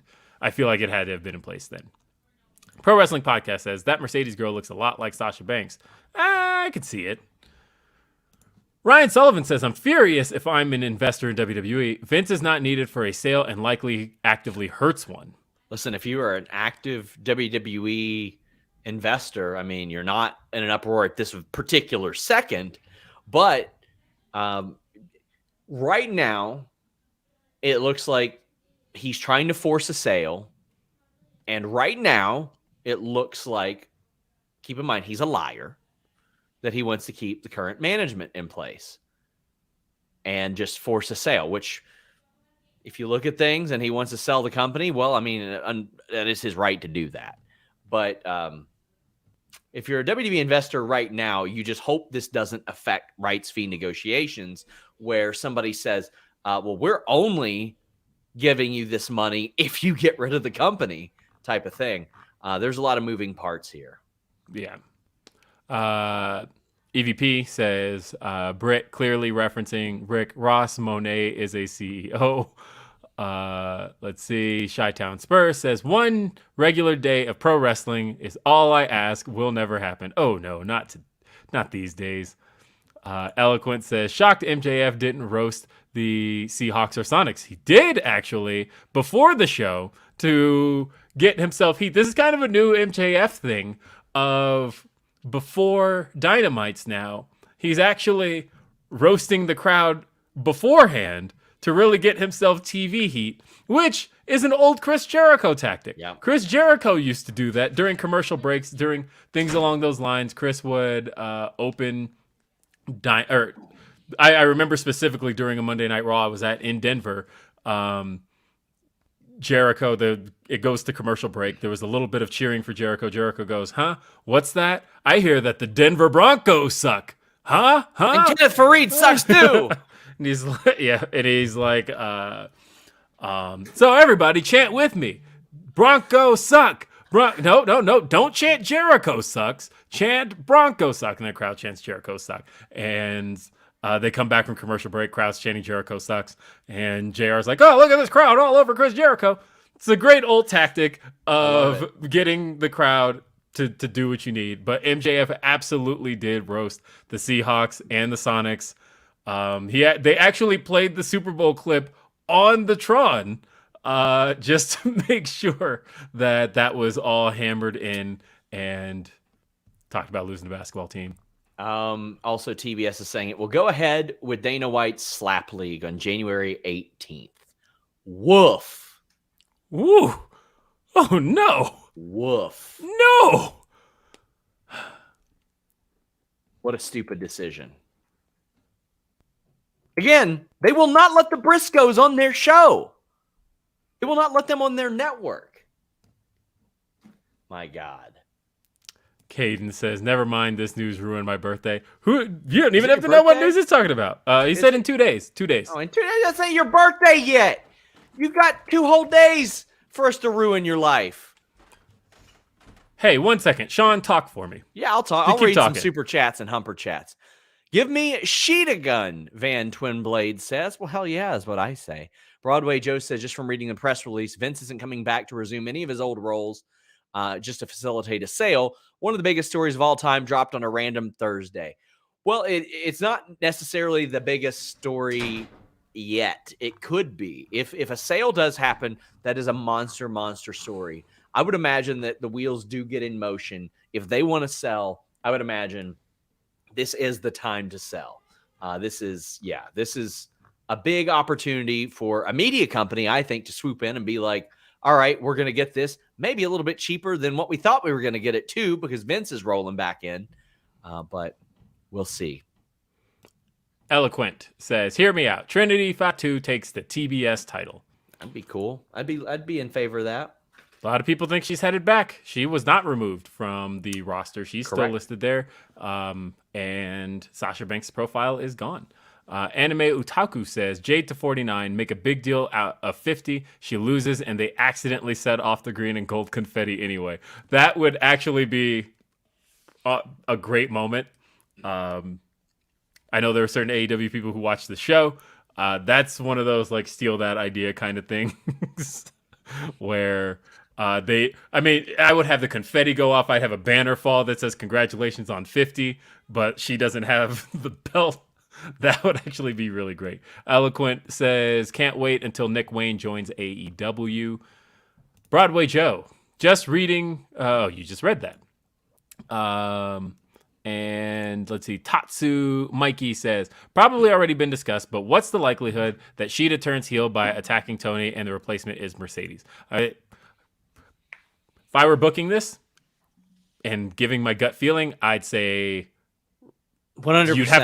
You'd have to do that on Rampage. I feel like if you want to still get the hype for Wednesday on Rampage, which there is a Renegade Twins versus Britt and Jamie match. I could very much see Killer in the Pillar. Yep, they got a shirt now, Killer in the Pillar. I love it. Also, listen, there is some very mentally unstable part of me that wants that to happen, and then on Wednesday the big reveal and it goes Mercedes and then an M pops Martinez. Oh my god, burn the whole company down at that point. MC Scammer says, the two best in the biz, at work, so gonna watch on demand, but wanted to show some love. Thanks for what you do, and I've bought all of the sponsored products and super happy. Well, I don't think I would qualify for Blue Chew. I mean, you can stash some up. What, you hate getting your penis hard? You hate having good performance? Listen, they're not sponsoring this show. Maybe they should. Maybe we should have done a read, considering the high number of viewers that we have right now, but... I know. I almost don't want to stop. But CM says, hey guys, haven't been able to catch up on the show yet. Has your percentage changed, Will? Ask me after Rampage. Because right now, my percentage right now is all based on, again, all of the pieces in place. If they don't actively move forward, then I will see. But right now, I'm still feeling like... there are still signs pointing to it not being Tony. And if we walk out of Rampage and it still is, I'll feel differently. Let's see. Graham B says, Nyla Rose as Mercedes' heater. Hey, here's a question. So 3 weeks ago on AEW Dark Elevation, they had Vicky leave Nyla. It went very under the radar. Very under the radar. Do you know anything as far as that's concerned? No, but I'll ask. I mean, I think it's pretty evident Nyla doesn't need anybody to talk for her anymore. No. I don't know what Vicky's role, but she's been de-emphasized significantly over the last year. But I don't know about Nyla being a heater. I don't know. I mean, maybe she's back to that point. I mean, she just had her title program and all that stuff. So maybe you could emphasize her in that way. But I think there are some other options that you could do with that. They've always looked for reasons to bring in Kayla Rossi. So, I mean, maybe her or something like that. Maybe Mercedes Martinez could be the heater as well. That would make an awful lot of sense. But yeah, we'll see. Izzy says, Vince looks like a kid. If I can't have it, you can't.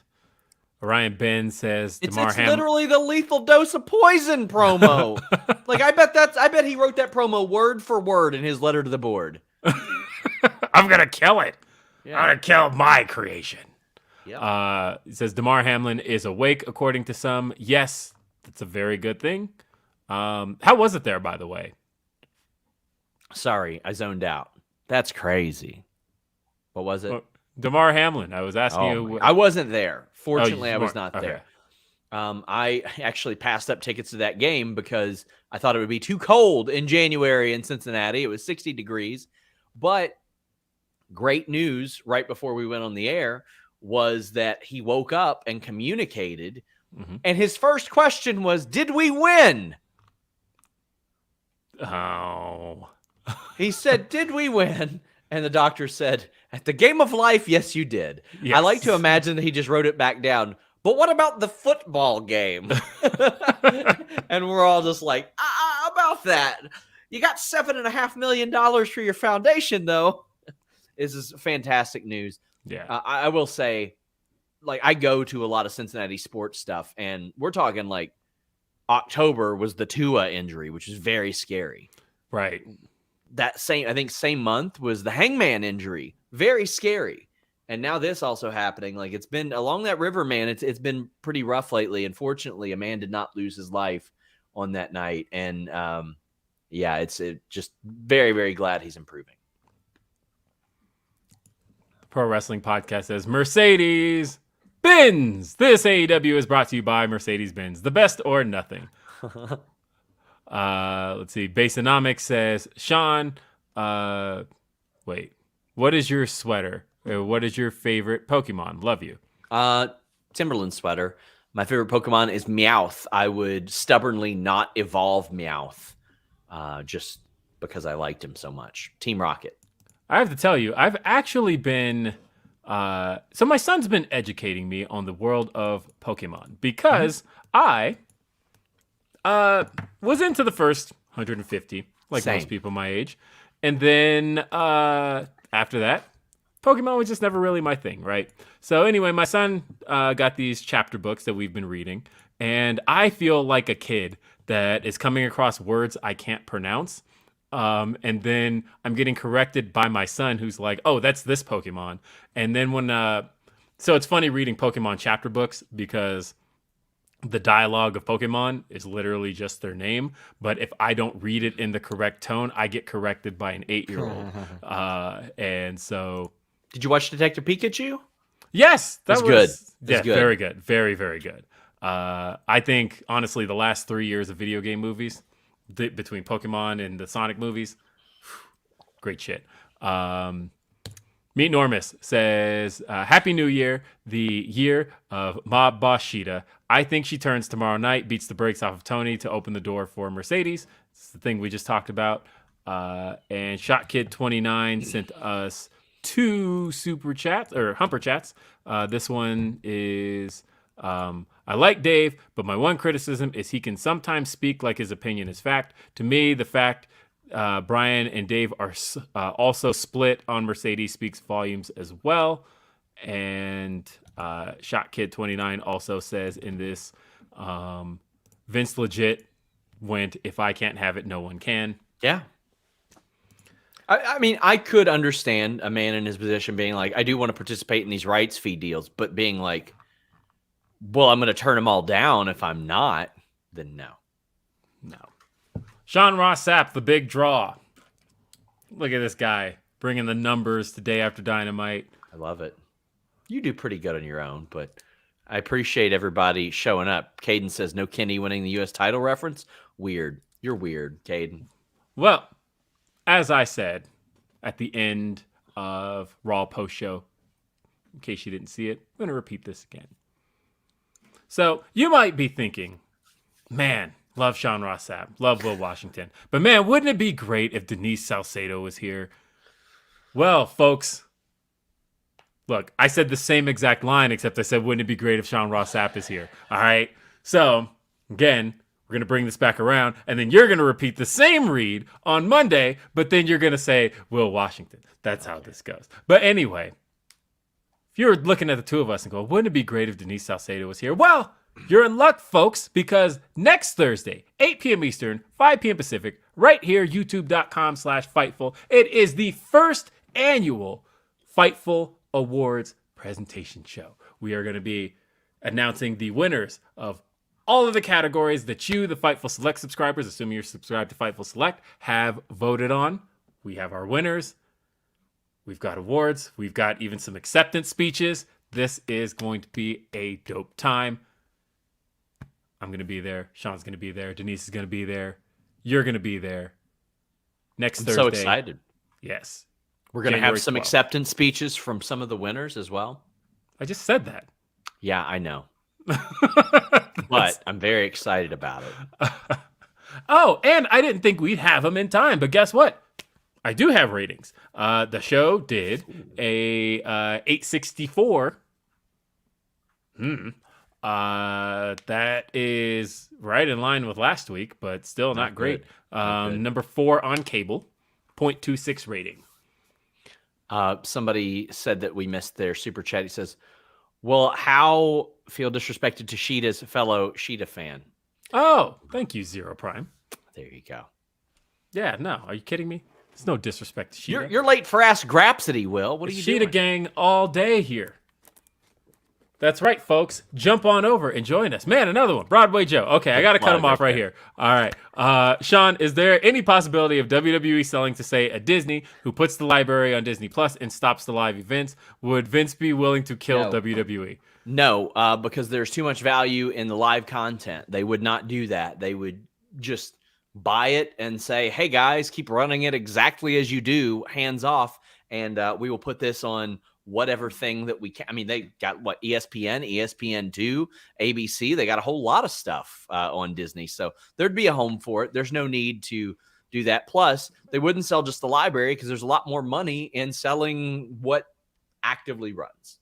And it was just announced today, by the way, that FX, who is owned by Disney, is getting into the live sports game. They're going to be broadcasting XFL games, and that actually kind of speaks volumes, I think. But anyway, folks, Sheeta joins Britt and Jamie from Nathan Davis. All right, I got to cut off Super Chats because I got to go. But I will still be talking right here in this microphone. Fightfulselect.com. It's another edition of Ask Rhapsody. If you've got the questions, we've got maybe some answers. Come on over, join us. It's always a great time on Ask Rhapsody. It's going to be myself, Righteous Reg, Philip Lindsay. For Sean Ross Sapp, I'm Will Washington. We'll see you next time. Have a great day. Peace.